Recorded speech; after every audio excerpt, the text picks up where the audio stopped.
صفحہ نمبر 192 192 اور صفحہ نمبر 193 193۔ ایثار، معارف حدیث جلد دوم، اردو ترجمہ اور تشریحات کے ساتھ احادیث نبوی کا ایک جدید اور جامع انتخاب۔ معارف حدیث، تالیف مولانا محمد منظور نعمانی رحمۃ اللہ۔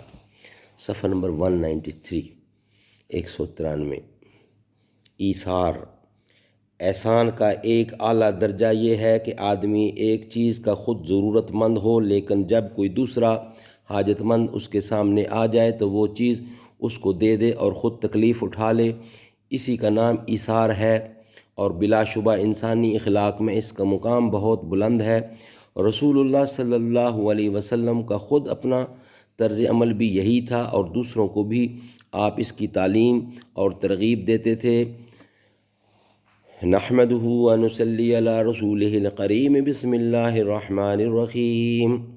قال النبی صلی اللہ علیہ وسلم، حضرت سہل بن سعد رضی اللہ سے روایت ہے کہ ایک عورت رسول اللہ صلی اللہ علیہ وسلم کی خدمت میں ایک چادر ہدیہ کے طور پر لے کر آئی اور عرض کیا کہ حضرت، میں یہ چادر آپ کو اوڑھنا چاہتی ہوں۔ آپ نے وہ چادر قبول فرما کر اوڑھ لی، اور آپ کی حالت یہ تھی کہ اس وقت آپ کو اس کی ضرورت تھی۔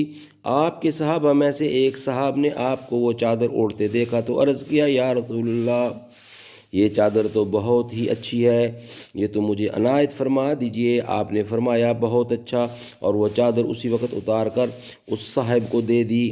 پھر جب رسول اللہ صلی اللہ علیہ وسلم اس مجلس سے اٹھ گئے تو بعض ساتھیوں نے ان صاحب کو ملامت کی اور کہا، تم نے یہ اچھا نہیں کیا، تم نے دیکھا تھا کہ رسول اللہ صلی اللہ علیہ وسلم کو خود اس کی ضرورت تھی، اور آپ نے حاجت مندی کی حالت میں یہ چادر اس خاتون سے قبول کی تھی، اس کے باوجود تم نے حضور سے اس کو مانگ لیا، حالانکہ تم جانتے ہو کہ آپ کی عادت کریمہ یہ ہے کہ جو چیز بھی آپ سے مانگی جائے آپ اس کو دے ہی دیتے ہیں۔ ان صاحب نے عرض کیا، میں نے تو برکت کے خیال سے ایسا کیا، کیونکہ رسول اللہ صلی اللہ علیہ وسلم نے اس کو پہن لیا تھا۔ اب مجھے امید ہے کہ یہی مبارک چادر میرا کفن بنے گی۔ صدق اللہ العلی العظیم۔